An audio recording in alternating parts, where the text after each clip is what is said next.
Le Da Fresh Morning, c'est 104.5 tonnes de bonne humeur. Tous les matins sur Urban FM.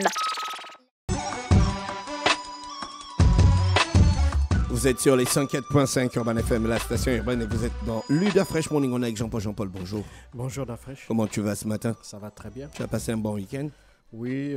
Tranquille, en famille, comme d'habitude, ouais, quoi. Toi, tu bouges pas trop, quoi. Non, non, je bouge pas trop. Tu suis les matchs On à la maison. Non, à la maison, c'est pas intéressant. Mais Toulon, c'est un quartier qui bouge pas, hein? C'est un quartier calme. C'est un quartier qui ne bouge pas. Tu veux juste, non, tu veux juste arranger mes mots, en fait. On a juste nos petits pivots dedans, là où on se retrouve au calme. C'est un quartier des gens qui n'aiment pas les problèmes. Voilà, c'est un quartier de gens paisibles, disons. Voilà, là-bas, il y a la paix, la quiétude. Vraiment, il n'y a pas de bruit. Il n'y a pas un bar qui va mettre la musique à fond. Voilà, il n'y a pas... Non. À partir de 23h, le quartier est calme, quoi. 22h, 23h, voilà, il n'y a plus personne dehors. Pas trop d'actes de vandalisme? Non, pas trop. Petits braqueurs qui arrachent les téléphones? En général, ces actes-là sont faits par des gens qui viennent d'ailleurs. D'ailleurs, ouais, parce que vous êtes quand même à la frontière entre les Akébé et tout ça. Ouais, c'est quand même chaud. Ouais, c'est quand Mais même sinon, chaud. dans l'ensemble, c'est calme. Oui. D'accord. Donc, l'actualité internationale nous emmène où ce matin? On va à Dakar, au Sénégal, donc, pour essayer de comprendre cette nouvelle crise déclenchée par Macky Sall, en décidant le samedi 3 février dernier le report s'inédié d'élections présidentielles qui devait se tenir le 25 de ce mois. Alors, il faut savoir que ce report-là a été fait quelques heures seulement avant l'ouverture de la campagne, parce que la campagne devait s'ouvrir samedi à minuit, à partir de minuit. Et donc, en prenant la parole, le président Macky Sall a un peu surpris l'ensemble de la communauté internationale, même si lorsque j'essaie de faire mes enquêtes, en fait, à Dakar, on soupçonnait déjà que le président préparait quelque chose, puisque depuis déjà plusieurs semaines, on parlait même de cette question du report de la présidentielle. Alors, donc, pour les observateurs avérés de l'actualité sénégalaise, ce n'était pas véritablement quelque chose qui était surprenant, tant le pays traverse un certain nombre de troubles, notamment liés à l'élection, à l'organisation de cette élection présidentielle-là. D'abord, sur le choix des candidats. Il faut savoir que la Cour constitutionnelle, le Conseil constitutionnel, au Sénégal, c'est un Conseil constitutionnel qui a sorti la liste des 20 candidats qui ont été autorisés à participer à cette élection présidentielle. Et dans cette liste d'une vingtaine de candidats, il y a sans aucune surprise un certain nombre de candidats qui ont été mis de côté pour diverses raisons. Ousmane Sonko en raison de sa condamnation en cours, Karim Wade en raison de sa double nationalité. Or, pour ce qui concerne Karim Wade, ce dernier avait annoncé quelques jours avant, si tu veux, la date butoir de dépôt de candidature, renoncer à sa nationalité française. Parce que dans la constitution sénégalaise, il faut seulement avoir la seule nationalité sénégalaise, pour pouvoir prétendre à participer à cette élection présidentielle. Et donc, Karim Wade a vécu, et le Parti démocratique sénégalais, qui est quand même il était le candidat désigné par son parti. Et donc, Karim Wade et le PDS ont donc décidé de saisir la justice pour contester, si tu veux, la crédibilité, l'intégrité de deux juges constitutionnels. Karim Wade estime que ces deux juges constitutionnels-là ont quelque peu ont obéi aux injonctions de pouvoir pour mettre sa candidature de côté. Et donc il a saisi le Parlement, pas la justice, parce que c'est le Conseil constitutionnel, c'est la plus haute juridiction. Donc, il a saisi le Parlement. Et donc, le Parti démocratique sénégalais a donc déposé une motion visant à mettre en place une commission d'enquête parlementaire pour faire la lumière sur la présumée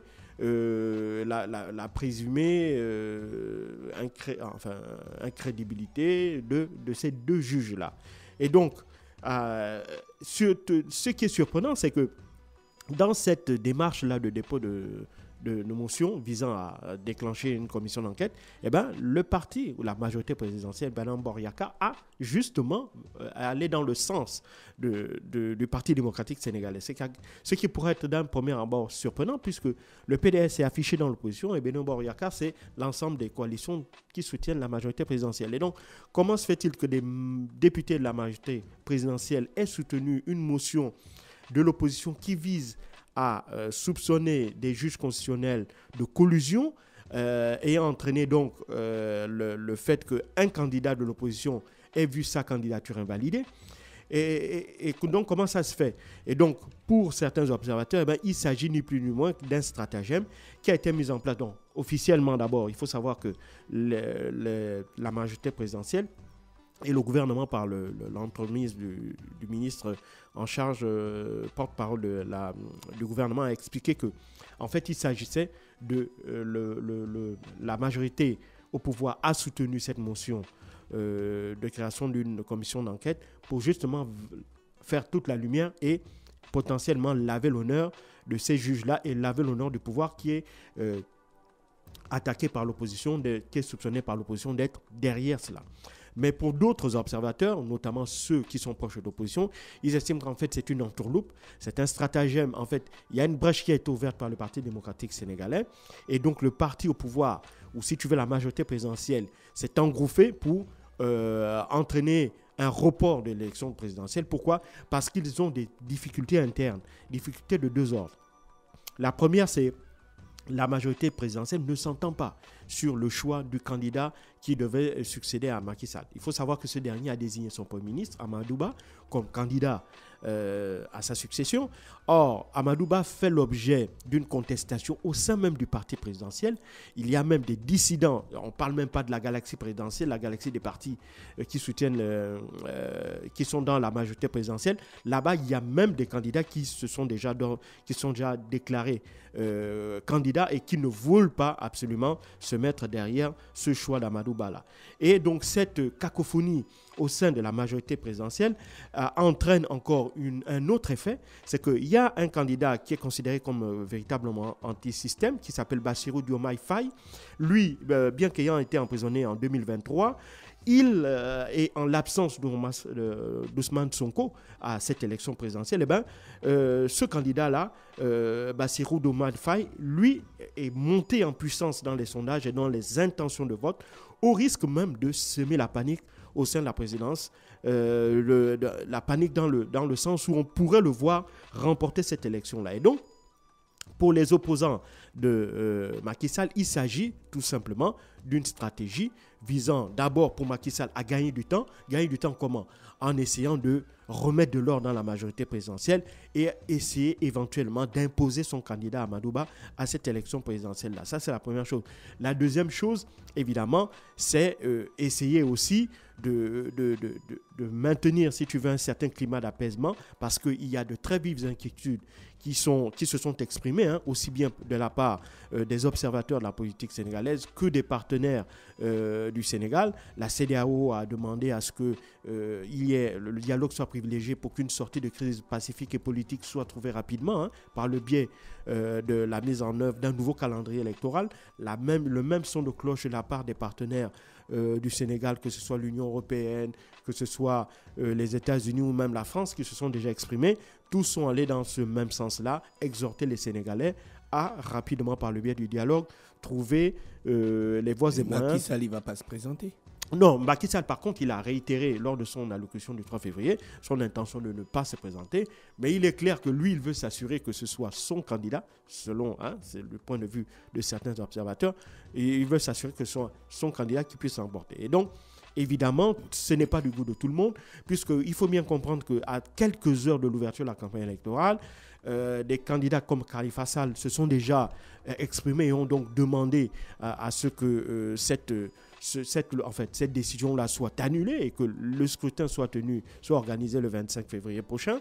Il y a aussi certaines personnalités comme Aminata Touré, qui était l'ancienne première ministre de Macky Sall avant de basculer dans l'opposition, qui a été arrêtée dimanche, donc hier, à l'issue de manifestations violentes qui se sont déroulées dans Dakar, en en vue de contester cette décision-là du président Macky Sall. Et donc, on entre dans une nouvelle crise après la crise de juin 2023 liée à l'inéligibilité d'Ousmane Sonko.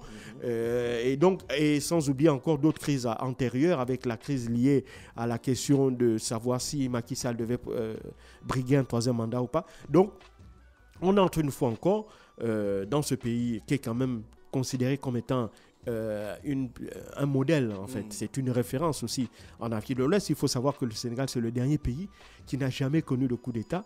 Et donc ça, évidemment, le fait que ce pays-là soit régulièrement on peut dire depuis 2019, quasiment chaque année, il y a une grave crise politique qui est déclenchée, soit par l'opposition, soit par le pouvoir. Et donc, cette nouvelle crise-là n'est pas de bon augure pour la suite. Cependant, ce matin, il faut savoir que les députés seront réunis à l'Assemblée nationale pour examiner une motion pour examiner un projet de loi fixant la prochaine date de l'élection présidentielle au 25 août prochain. Alors, il est clair que lors de ces discussions au sein de l'hémicycle, le pouvoir comme l'opposition vont véritablement ne pas se faire de cadeaux.